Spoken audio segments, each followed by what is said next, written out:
Famille des Restaurés, je vous salue au nom de Jésus-Christ. J'espère que vous allez bien. Moi, je vais bien, par la grâce de Dieu, je me porte bien et je suis vraiment ravie de vous retrouver encore dans le cadre de nos enseignements sur l'interprétation des proverbes, parce que nous voulons profiter de la sagesse de Salomon et de toutes ces personnes qui ont contribué à écrire, à proposer des proverbes qui se trouvent dans la parole de Dieu. Nous voulons profiter de leur sagesse. Donc je suis ravie de vous retrouver encore une fois de plus et que Dieu vous bénisse. Aujourd'hui, nous sommes dans les livres de Proverbes, bien sûr, chapitre 18, verset 12. Il est écrit ceci: « Quand l'orgueil remplit le cœur d'un homme, sa ruine est proche. » Avant d'être honoré, il faut savoir être humble. Ça, c'est très intéressant. Et quand vous voyez une personne qui est humble, cela signifie que c'est une personne qui sera honorée. Voilà ce que nous dit la parole de Dieu. Donc, quels sont les signes? La Bible nous donne deux signes. Le premier signe qui révèle que c'est une personne qui sera ruinée. Et le deuxième signe révèle que c'est une personne qui sera honorée. Commençons par l'honneur, parce que tout le monde aime être honoré. Qui ne voudrait pas être honoré? Toute femme veut être honorée. Tout homme veut être honoré. Les enfants veulent être honorés. Il suffit de voir quand vous encouragez votre petit garçon. Oh, mais que ce petit garçon est beau. Observez un peu l'expression de son visage, parce que tout homme veut être honoré. Maintenant, quel est le signe? Quel est le signe qui nous révèle que c'est un homme, c'est une femme, cet enfant sera honoré, cet employé sera honoré, cet homme de Dieu sera honoré, cette famille ici sera honorée, cette église sera honorée?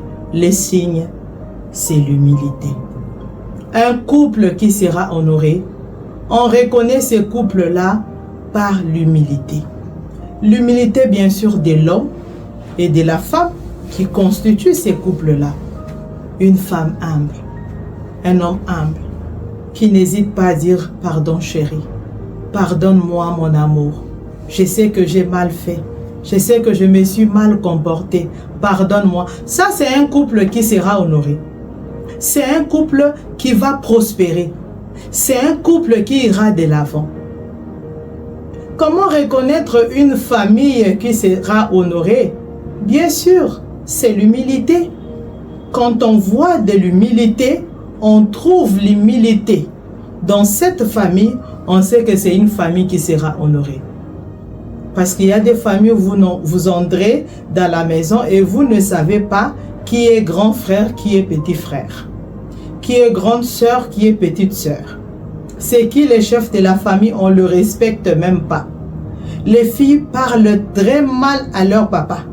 Les garçons n'en parlent même pas parce qu'ils sont adultes. C'est des messieurs, ce sont des responsables. Ils manquent de respect à leur père. Vous savez que ça, c'est une famille qui va bientôt connaître la chute, la ruine. Mais une famille qui sera honorée.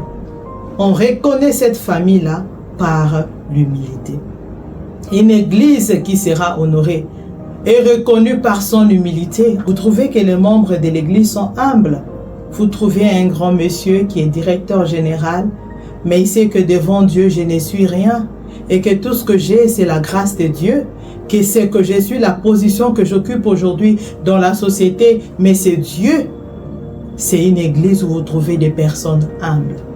Un homme de Dieu qui sera honoré, c'est un homme de Dieu qui est humble. C'est pas parce qu'il commence à prier pour les malades et les malades sont guéris. Il commence à faire des miracles et qu'il devient orgueilleux. Il n'a plus de temps pour ses fidèles. Il n'a plus de temps pour les autres. Il commence à créer des fausses histoires pour se faire passer pour un saint. Non, mais un homme de Dieu qui sera honoré, c'est un homme de Dieu qui reste humble. Dieu l'a béni, Dieu le bénit, Dieu l'utilise puissamment, mais c'est un homme de Dieu qui reste humble. Il est humble, il marche dans l'humilité. il parle humblement. L'humilité, c'est-à-dire qu'il reconnaît que je ne connais pas tout. Il sait que je ne connais pas tout, je peux aussi apprendre des autres. C'est cela de l'humilité. On reconnaît que je suis un être humain, que parfois je peux commettre des erreurs. Et que quand les autres m'approchent pour me conseiller, je les écoute parce que je ne connais pas tout. C'est cela l'humilité. Et un homme de Dieu qui se comporte de la sorte, c'est un homme de Dieu qui sera honoré. Un serviteur qui sera honoré, on le sait, parce qu'il reste humble. Il ne va pas dire d'ailleurs mon papa, quand il prêche, moi quand je prêche, tout le monde est content. Je prêche plus que mon papa, je prêche plus que le pasteur. Il commence à raconter à tout le monde que d'ailleurs à l'église, les gens m'aiment. Mais ça c'est quelqu'un qui n'ira pas loin.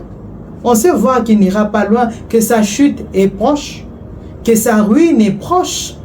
Pourquoi? Parce qu'il est orgueilleux.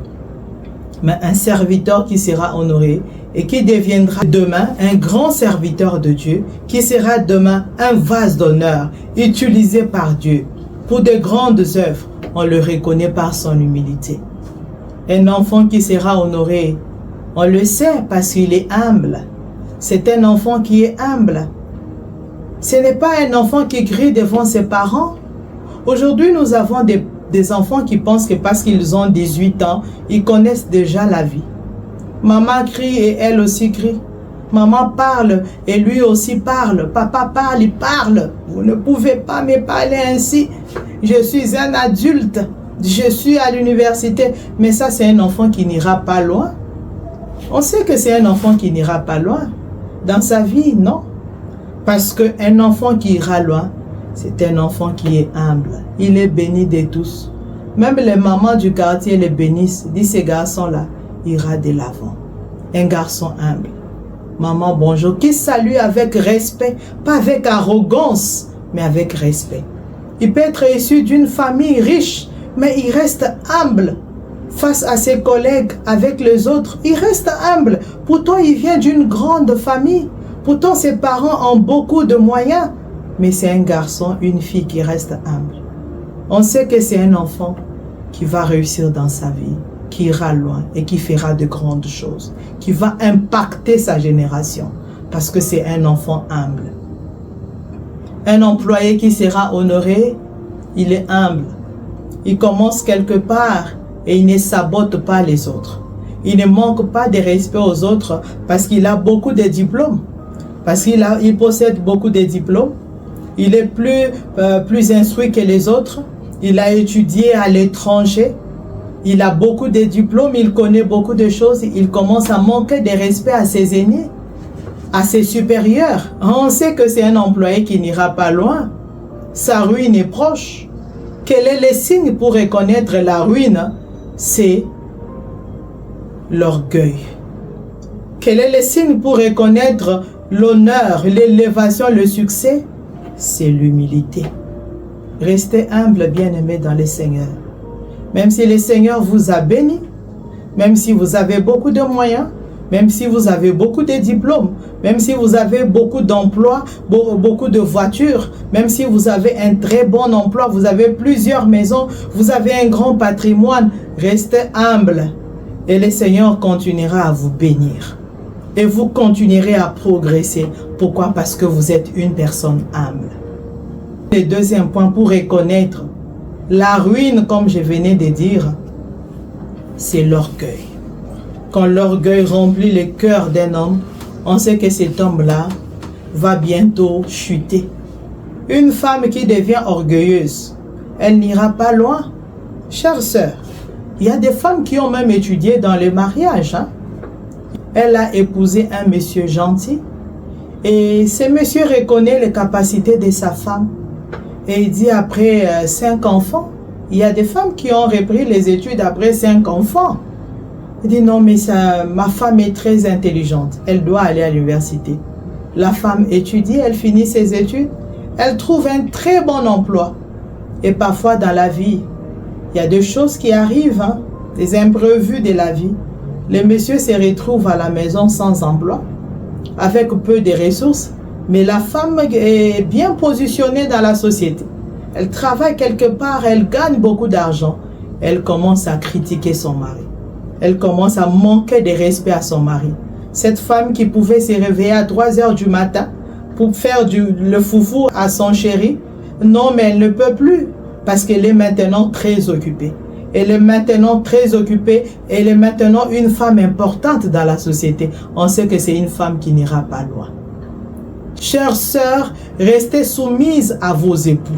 Même si le Seigneur vous bénit, vous êtes une femme importante dans la société, restez soumise à votre époux. Et vous continuerez à monter, à aller de l'avant, à progresser parce que vous êtes une femme soumise. Un employé, restez soumis à vos supérieurs.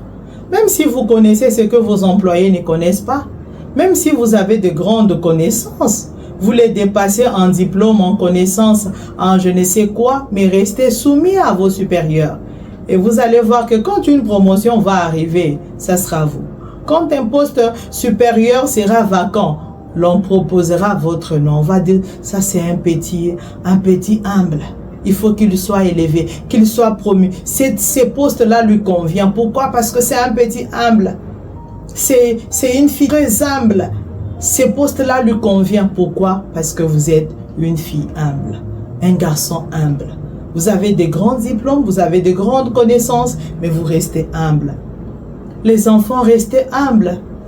Vous savez, parfois dans la vie, il y a des enfants aujourd'hui qui sont devenus des responsables dans la société, qui prennent soin de leurs parents.